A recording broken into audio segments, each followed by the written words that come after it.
Current affairs May 2017 చక్కెర subsidy పునరుద్ధరణకు cabinet ఆమోదం. పేదలకు అంత్యోదయ అన్న యోజన కింద ఇచ్చే చక్కెర సబ్సిడీని కేంద్రం పునరుద్ధరించింది. ఈ మేరకు మే 3న ప్రధాని నరేంద్ర మోదీ నేతృత్వంలో సమావేశమైన ఆర్థిక వ్యవహారాల కేబినెట్ కమిటీ కేజీ చక్కెరపై ₹18.50 సబ్సిడీని రాష్ట్రాలకు అందించడానికి ఆమోదం తెలిపింది. దీనివల్ల కేంద్రంపై 550 కోట్ల భారం పడనుంది. చక్కెర సబ్సిడీ పునరుద్ధరణకు ఆమోదం. మే 3న కేంద్ర కేబినెట్ దీన్ని ఆమోదించింది. దేశంలో తొలి ప్రైవేట్ ఆయుధ కర్మాగారం ప్రారంభం. భారత్లోని తొలి ప్రైవేట్ ఆయుధ కర్మాగారం మధ్యప్రదేశ్లో ప్రారంభమైంది. ఈ మేరకు భిండ్ జిల్లా మలన్పూర్లో ఏర్పాటు చేసిన కర్మాగారాన్ని ఆ రాష్ట్ర ముఖ్యమంత్రి శివరాజ్ సింగ్ చౌహాన్ మే 4న ప్రారంభించారు. మేక్ ఇన్ ఇండియాలో భాగంగా పుంజ్ లాయిడ్ రక్షా సిస్టమ్స్,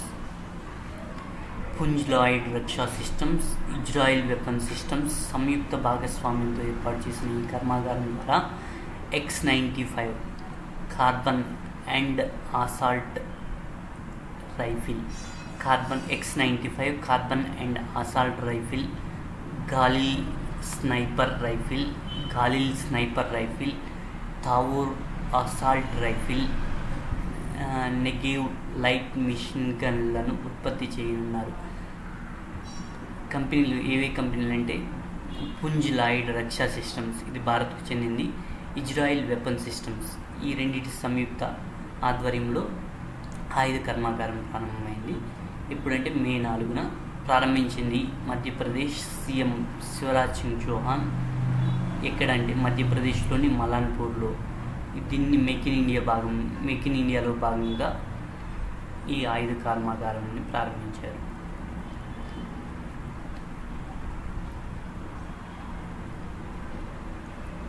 బిల్కిస్ బానో కేసులో 12 మందికి జీవిత ఖైదు. గుజరాత్లో సంచలనం రేపిన బిల్కిస్ బానో సామూహిక అత్యాచారం కేసులో 12 మందికి జీవిత ఖైదు విధిస్తూ కింది కోర్టు ఇచ్చిన తీర్పును బాంబే హైకోర్టు సమర్థించింది. ఈ మేరకు మే 4న తీర్పు వెలువరించిన న్యాయస్థానం దోషుల్లో 3కి ఉరిశిక్ష విధించాలన్న సిబిఐ అభ్యర్థనను కోర్టు తోసిపుచ్చింది. అదే సమయంలో విధుల్లో నిర్లక్ష్యంగా వ్యవహరించిన 7 పోలీసులు, వైద్యులను నిర్దోషులుగా ప్రకటించిన కింది కోర్టు తీర్పును పక్కన పెట్టింది. కాగా ఈ 7 ఇప్పటికీ అనుభవించిన జైలు జీవితాన్ని శిక్షాకాలంగా పరిగణిస్తామని స్పష్టం చేసింది. 2002 గోత్ర అల్లర్ల అనంతరం పరిణామాల్లో అహ్మదాబాద్ సమీపంలో రందిక్పూర్లో బిల్కిస్ ఇంటిపై దాడి చేశారు. 5 నెలల గర్భవతిగా ఉన్న ఆమెపై సామూహిక అత్యాచారానికి పాల్పడ్డారు. ఆమె కుటుంబ సభ్యులైన 7 హతమార్చారు. ఈ కేసులో 2008లో ప్రత్యేక కోర్టు 12 మందిని దోషులుగా తెలుస్తూ శిక్ష విధించింది. బిల్కిస్ బానో కేసులో 12 మందికి జీవిత ఖైదు మే 4న విధించారు. బాంబే హైకోర్టు విధించింది.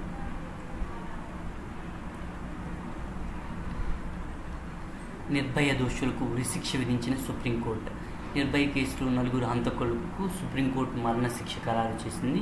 ఈ మేరకు దోషులు ముఖేష్, పవన్, వినయ్ శర్మ, అక్షయ్ కుమార్ సింగ్లకు ఉరిశిక్ష ఖరారు చేస్తూ మే 5న తీర్పు వెలువరించింది. దీన్ని అత్యంత అరుదైన కేసుగా, వాస్తవిక, అమానవీయ, అత్యంత దుర్మార్గమైన దాడిగా justice Deepak Misra, justice R Bhanumati, justice Ashok భూషణ్ల ధర్మాసనం అభివర్ణించింది. 2012 డిసెంబర్ 16న అర్ధరాత్రి దోషులు ఢిల్లీ వీధుల్లో నడుస్తున్న బస్సులో 23 ఏళ్ల వైద్య విద్యార్థినిపై అత్యాచారం చేయడంతో పాటు అత్యంత పాశవికంగా వ్యవహరించారు. ఈ కేసులో ట్రయల్ కోర్టు దోషులకు ఉరిశిక్ష విధించింది. ఢిల్లీ హైకోర్టు ట్రయల్ కోర్టును తీర్పుని సమర్థించింది. సుప్రీంకోర్టు కూడా ఈ 2 కోర్టుల తీర్పులను సమర్థిస్తూ తీర్పునిచ్చింది. ఈ కేసులో మరో దోషి రామ్ సింగ్ తిహార్ జైల్లో ఆత్మహత్య చేసుకోగా బాల నేరస్తుడు 3 ఏళ్ల జైలు శిక్ష అనంతరం జువెనైల్ హోమ్ నుంచి విడుదలయ్యాడు. నిర్భయ దోషులకు ఉరిశిక్ష ఖరారు మే 5న సుప్రీంకోర్టు తీర్పిచ్చింది. ఎందుకంటే డిసెంబర్ 16, 2012 నాటి నిర్భయ కేసులో HIV చిన్నారుల కోసం నోటిఫికేషన్ జారీకి సుప్రీం ఆదేశం. ప్రాణాంతకర HIV సోకిన చిన్నారులను సైతం బలహీన వర్గాల జాబితా డిసడ్వాంటేజ్ గ్రూప్లు చేరుస్తూ రాష్ట్రాలు కేంద్రపాలిత ప్రాంతాలకు కొత్త నోటిఫికేషన్ జారీ చేయాలని సుప్రీంకోర్టు మే 5న ఆదేశించింది. చిన్నారులకు ఉచిత నిర్బంధ విద్యా హక్కు కల్పిస్తూ 2009లో తెచ్చిన చట్టం ప్రకారం HIV బాధిత చిన్నారులను డిసడ్వాంటేజ్ గ్రూప్లో చేర్చాల్సి ఉంది. అందుకనుగుణంగా ఇప్పటికే 11 రాష్ట్రాలు ఒక కేంద్రపాలిత ప్రాంతం కొత్త నోటిఫికేషన్ తెచ్చాయని, మిగతా రాష్ట్రాలు కేంద్రపాలిత ప్రాంతాలు అదే బాటలో నడవాలని సుప్రీంకోర్టు ప్రధాన న్యాయమూర్తి justice JS Kehar, justice DY చంద్రచూడ్ల ధర్మాసనం ఆదేశించింది. జమ్మూ కాశ్మీర్లో మినహా మిగతావన్నీ వచ్చే 8 వారాల్లో నోటిఫికేషన్ జారీ చేయాలని కోర్టు నిర్దేశించింది. HIV చిన్నారుల కోసం నోటిఫికేషన్ మే 5న సుప్రీంకోర్టు రాష్ట్రాలకు ఆదేశం. HIV సోకిన చిన్నారులను బలహీన వర్గాల జాబితాలో చేర్చేందుకు.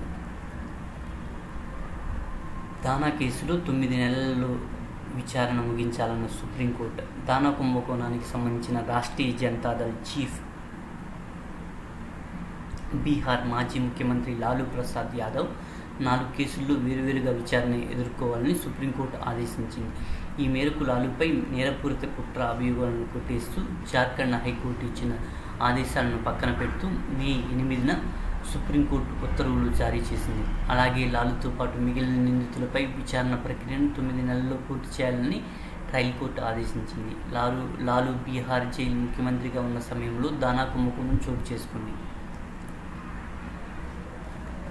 లాలూపై 4 కేసులు విచారణకు ఆదేశం మే 8న సుప్రీంకోర్టు ఆదేశించింది. దీనికి దానా కుంభకోణానికి సంబంధించింది. మావోయిస్టుల అణచివేతకు సమాధాన వ్యూహం. మావోయిస్టుల ప్రభావిత రాష్ట్రాల ముఖ్యమంత్రులు, ఉన్నతాధికారుల సదస్సు 2 రోజుల పాటు మే 8, 9న న్యూఢిల్లీలో జరిగింది. సదస్సులో ప్రారంభోపన్యాసం చేసిన కేంద్ర హోంమంత్రి రాజ్నాథ్ సింగ్ మావోయిస్టులను అణిచివేసేందుకు సమాధాన వ్యూహాన్ని వివరించారు. నక్సల్స్ విషయంలో ఇకపై మరింత కఠినంగా వ్యవహరిస్తామని, మావోయిస్టుల ఆర్థిక వనరులను దెబ్బకొట్టడమే ప్రధాన లక్ష్యమని రాజ్నాథ్ చెప్పారు. సమాధాన వ్యూహంలో భాగంగా S అంటే స్మార్ట్ లీడర్షిప్, E అంటే అగ్రెసివ్ స్ట్రాటజీ, M అంటే motivation and training, A actionable and intelligence, D dashboard key performance indicators KPI,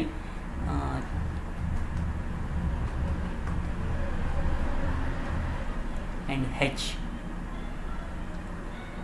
harnessing technology, A action plan of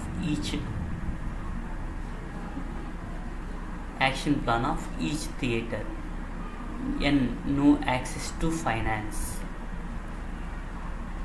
కేంద్ర ప్రభుత్వం సమాధాన వ్యూహం కేంద్ర హోంశాఖ ప్రతిపాదించింది మావోయిస్టుల అణచివేతకు.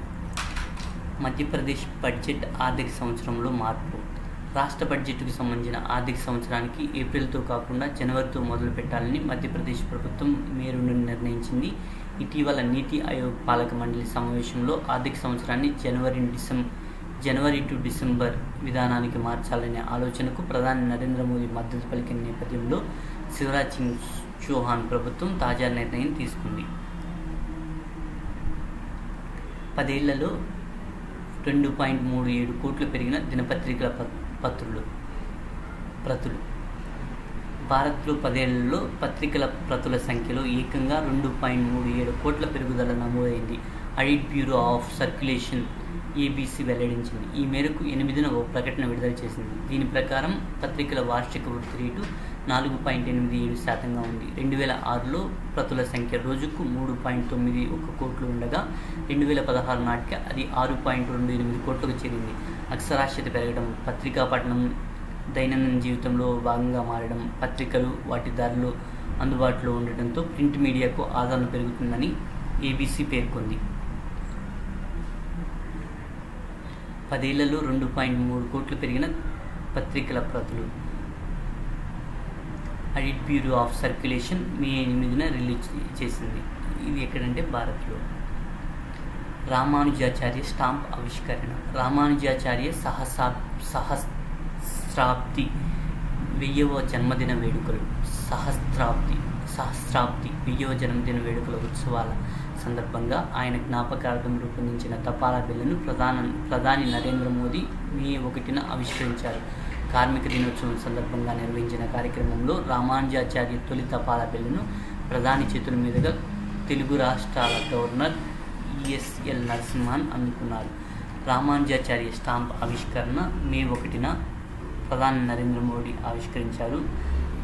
రామానుజాచార్య సహస్రాబ్ది ఉత్సవాల సందర్భంగా రెండో ఎత్తైన జెండా ఆవిష్కరణ. దేశంలో రెండో ఎత్తైన జెండాను మే 15న మహారాష్ట్రలోని కొల్హాపూర్ జిల్లాలో నెలకొల్పారు. ఈ మేరకు ఆ రాష్ట్ర ఆర్థిక మంత్రి పాటిల్ కేఎస్బిపి ట్రస్ట్ ఏర్పాటు చేసిన 300 అడుగుల ఎత్తున్న జాతీయ పతాకాన్ని ఆవిష్కరించారు. జెండా పొడవు 90 అడుగులు కాగా వెడల్పు 60 అడుగులు. దేశంలో ఎత్తైన జెండా భారత్-పాక్ సరిహద్దులు అట్టారీ వద్ద 360 అడుగులు ఉంది.